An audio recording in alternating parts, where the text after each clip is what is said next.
نحمده ونصلي ونسلم على رسوله الكريم اما بعد فاعوذ باللہ السمیع العلیم من الشیطان الرجیم بسم اللہ الرحمن الرحیم۔ معزز سامعین و حاضرین، السلام علیکم ورحمۃ اللہ وبرکاتہ۔ آج کا ہمارا موضوع ہے حضرت آدم اور حضرت حوا علیہ السلام کے جنت سے نکالے جانے کی وجہ۔ اللہ اکبر۔ سورہ بقرہ اللہ رب العزت ارشاد فرماتے ہیں کہ ہم نے حضرت آدم اور حضرت حوا رضی اللہ تعالی عنہما ان دونوں سے یہ ارشاد فرما دیا، وَقُلْنَا يَا آدَمُ اسْكُنْ أَنْتَ وَزَوْجُكَ الْجَنَّةَ وَكُلَا مِنْهَا رَغَدًا حَيْثُ شِئْتُمَا وَلَا تَقْرَبَا هَٰذِهِ الشَّجَرَةَ فَتَكُونَا مِنَ الظَّالِمِينَ۔ اللہ نے فرمایا جنت میں بلا روک ٹوک جہاں پہ جانا چاہو، جو چیز کھانا چاہو تمہیں اس کی اجازت ہے، لیکن ہاں وَلَا تَقْرَبَا هَٰذِهِ الشَّجَرَةَ، یہ گیہوں یا انگور کا جو درخت ہے اس کے قریب مت جانا، اگر تم اس کے قریب جاؤ گے فَتَكُونَا مِنَ الظَّالِمِينَ تو تم خسارہ پا جانے والوں میں سے ہو جاؤ گے۔ تو مدت دراز تک حضرت آدم اور حضرت حوا علیہ السلام اس درخت کے قریب جانے سے بچتے رہے اور کافی حد تک انہوں نے اپنے آپ کو کنٹرول کی رکھا، لیکن ایک وقت ایسا بھی آیا کہ شیطان نے وسوسہ ڈالا کہ آپ کو اس درخت کے قریب جانا چاہیے، کیونکہ یہ درخت شجرۃ الخلد ہے، یعنی جو بندہ اس کا پھل ایک مرتبہ کھا لے گا اللہ اس بندے کو پھر ہمیشہ ہمیشہ کے لیے جنت میں رکھیں گے، کبھی بھی وہ جنت سے نکالا نہیں جائے گا۔ تو سب سے پہلے شیطان کا یہ وسوسہ، شیطان کا یہ داؤ حضرت حوا علیہ السلام کے اوپر کارگر ثابت ہوا۔ پھر انہوں نے حضرت آدم رضی اللہ تعالیٰ عنہ ان کو بھی اپنے ساتھ اس چیز میں شامل کر لیا، اور دونوں نے وہ پھل جس سے اللہ رب العزت نے ان دونوں کو منع فرمایا تھا وہ پھل کھا لیا۔ اب یہاں پہ ایک شبہ جو اکثر ہمارے ذہنوں کے اندر وارد ہوتا ہے، وہ شبہ یہ ہے کہ کیا انبیاء کرام علیہ السلام سے بھی گناہ سرزد ہو سکتے ہیں؟ تو اس کا تفصیلی جواب علامہ قرطبی رحمۃ اللہ تعالی علیہ نے دیا۔ آپ فرماتے ہیں انہم معصومون من الصغائر کلہا کعصمتہم من الکبائر اجمعہا، یعنی مالکی، حنفی، شافعی، یہ جو تین مسالک ہیں ان کے جو بڑے بڑے فقہاء ہیں، جمہور فقہاء، ان کا یہ مذہب ہے کہ انبیاء کرام جس طرح اللہ رب العزت نے ان کو گناہ کبیرہ سے پاک رکھا ہوا ہے، اسی طرح گناہ صغیرہ سے بھی انبیاء علیہ السلام کو اللہ رب العزت نے محفوظ اور معصوم رکھا ہے۔ اس کی وجہ یہ ہے کہ اللہ نے انسانوں کو انبیاء کی مطلق اطاعت کا حکم دیا ہے۔ اگر انبیاء سے بھی گناہوں کا ارتکاب ہو سکے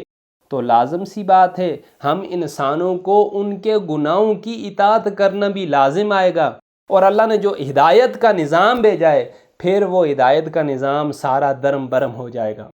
اب دوسرا یہاں پہ جو شک پیدا ہوتا ہے وہ یہ ہے کہ اللہ نے قرآن حکیم میں جا بجا انبیاء کی طرف ایسی چیزیں منسوب کی ہیں کہ جو گناہ ہیں، اور پھر انبیاء کرام علیہ السلام نے ان کے اوپر شدید ندامت کا اظہار بھی فرمایا ہے اور اللہ رب العزت سے معافی بھی مانگی ہے، تو پھر اس کا کیا جواب ہوگا؟ تو اس شبے کے ازالے کے لیے سب سے پہلے ایک چیز اپنے ذہن میں رکھ لیں، وہ یہ کہ کوئی فعل گناہ اس وقت قرار پاتا ہے کہ جب کسی حکم کی نافرمانی کا عزم، قصد، ارادہ اور نیت پائی جائے۔ اگر کسی گناہ کرنے کا عزم، قصد، ارادہ یا نیت نہیں پائی جا رہی اور انسان سے کوئی ایسا فعل سرزاد ہو گیا ہے جو بظاہر حکم الہی کے خلاف ہے تو وہ عند اللہ گناہ قرار نہیں پائے گا۔ اب آپ اس واقعے کے اوپر غور کریں۔ اللہ رب العزت نے ارشاد فرمایا فَأَزَلَّهُمَا الشَّيْطَانُ، پھر پھسلا دیا انہیں شیطان نے۔ اب اگر ہم فَأَزَلَّهُمَا میں ذلت کے لفظ کے اوپر غور کریں تو علماء فرماتے ہیں اس کا معنی ہے بلا ارادہ کسی بندے کے پاؤں کا پھسل جانا، اور دوسرے مقام پہ قرآن مجید فرقان حمید نے اس حقیقت کی وضاحت بھی فرمائی ہے، فَنَسِيَ وَلَمْ نَجِدْ لَهُ عَزْمًا، یعنی آدم علیہ السلام سے یہ جو حرکت ہوئی یہ بھول کی وجہ سے ہوئی، ان کا نہ کوئی عزم تھا، نہ کوئی قصد تھا، نہ کوئی ارادہ تھا، کوئی نیت وغیرہ بھی نہیں تھی۔ تو جب کسی کام کے کرنے کی کوئی نیت ہی نہ ہو، کوئی ارادہ ہی نہ ہو، تو پھر وہ کام گناہ قرار نہیں پاتا۔ لیکن چونکہ حضرت آدم علیہ السلام کو اللہ نے جو مقام تھا وہ بہت بلند عطا فرمایا تھا، ان کو بڑے بڑے درجات عطا فرمائے تھے، اس لیے ان سے یہ چھوٹی سی اجتہادی خطا سرزد ہوئی۔ اللہ نے اس خطا کے اوپر بھی حضرت آدم اور حضرت حوا کے اوپر بہت سخت عتاب فرمایا۔ ہوا کیا؟ سب سے پہلا اثر یہ ہوا کہ ان کے جسموں کے اوپر جو بہشتی، جو جنتی لباس تھے، وہ جنتی لباس ان کے جسموں سے گر پڑے۔ اب وہ جنت کے درختوں کے پتوں سے اپنے جسموں کو چھپانے لگے۔ اللہ رب العزت نے پھر حکم دیا کہ تم دونوں زمین کے اوپر اتر جاؤ، اور دو باتیں اللہ نے خاص طور پہ ان کو ارشاد فرمائیں۔ پہلی بات کہ تمہاری اولاد میں سے بعض دوسرے بعضوں کے ہمیشہ دشمن رہیں گے، یعنی ان کی آپس کی عداوتیں، ان کی آپس کی دشمنیاں یہ کبھی بھی ختم نہیں ہوں گی۔ اور دوسرے نمبر پہ اللہ رب العزت نے ارشاد فرمایا کہ تم دونوں کو اور تمہاری اولادوں کو عمر بارز زمین میں ٹھہرنا ہوگا، اور جب وہ عمر جو میں نے لکھی ہوئی ہے ختم ہو جانی ہے تو اس کے بعد تم دونوں نے واپس میری طرف آنا ہے۔ اللہ کا قرآن کہتا ہے فَأَزَلَّهُمَا الشَّيْطَانُ عَنْهَا، پھر پھسلا دیا انہیں شیطان نے اس درخت کے باعث، فَأَخْرَجَهُمَا مِمَّا كَانَ فِيهِ، اور نکلوا دیا ان دونوں کو وہاں سے جہاں وہ تھے۔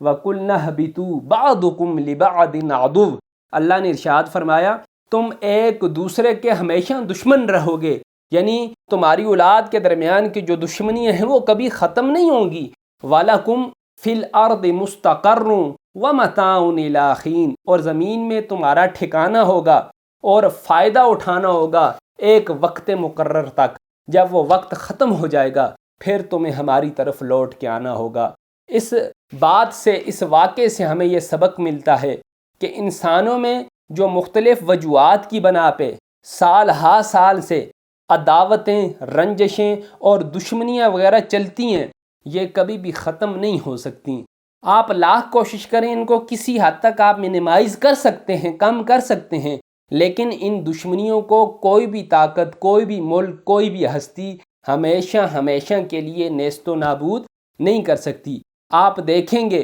اللہ کے اس حکم کے باعث کبھی ایک ملک دوسرے ملک کا دشمن ہو جاتا ہے، کبھی مزدور اور سرمایہ دار کے درمیان دشمنی آ جاتی ہے، کبھی امیر اور غریب کے درمیان عداوت زور پکڑ جاتی ہے، اسی طرح کبھی ایمانداروں اور بے ایمانوں کے درمیان عداوت جو ہے اپنا رنگ جوبن کے ساتھ دکھاتی ہے۔ الغرض یہ دنیا میں عداوتوں کا، نفرتوں کا، دشمنیوں کا، رکابتوں کا یہ جو سلسلہ حضرت آدم علیہ السلام سے چلا، اور تا صبح قیامت اس سلسلے نے اسی طرح جاری اور ساری رہنا ہے۔ تو انسان کو ان عداوتوں اور دشمنیوں کو ختم کرنے کی خواہ وہ لاکھ تدبیریں کریں، خواہ وہ لاکھ اپنے آپ کو پریشان کرے، لیکن اس نے ان عداوتوں اور دشمنیوں کو کبھی بھی جڑ سے ختم نہیں کر سکنا۔